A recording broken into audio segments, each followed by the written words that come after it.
Hey everyone, I got another knit and purl tool in the mail. Now I do want to hold both of these up close to each other so you can see the difference.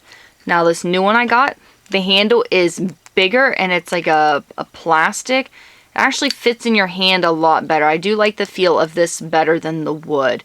Other differences, get this where my camera will focus on it. These ends are dulled, these ones have been sharpened. And these ends are a lot shorter. The reason being, this is for finer yarn, where this is for a little more bulky yarn.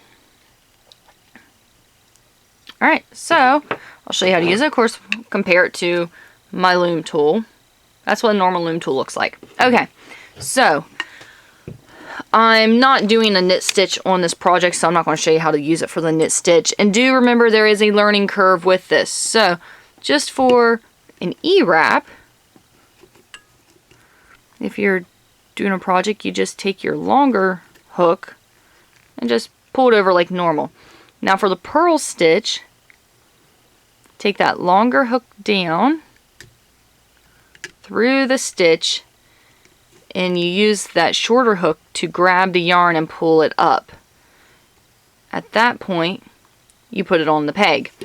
Now I have been told that these tools are exceptionally, they're really good to use for the Kiss looms. Those are the ones that have like the multiple pegs. I don't have one, or else I would show you how to use it on that. But I've heard those are really the best looms to use this on, although they can be used on any loom.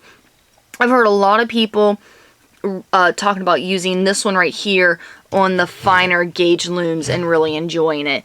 I honestly haven't practiced with it enough to be super good at it yet. But I did want to do a video just showing you the difference and letting you see so you can kind of compare them yourself and see the actual difference between them. The wooden one is a lot smaller. See the handle and everything. The amount that comes out from the handle is shorter. The handle itself shorter, and the handle is a smaller dimension. So if you have issues with arthritis, you might want to go with this larger handle. And if you're using it for a fine gauge yarn, you want that one. If you're using it for a thicker yarn, you want this one. There we go. You know what, guys? That's all I got for this review. I do hope you found this informative. If you do have any questions or comments, leave them in the comment section below, or you can email me. All the information about where you can purchase these are in the video description. Thank you guys so much for taking the time to watch this video. I do hope you enjoyed, and don't forget to subscribe.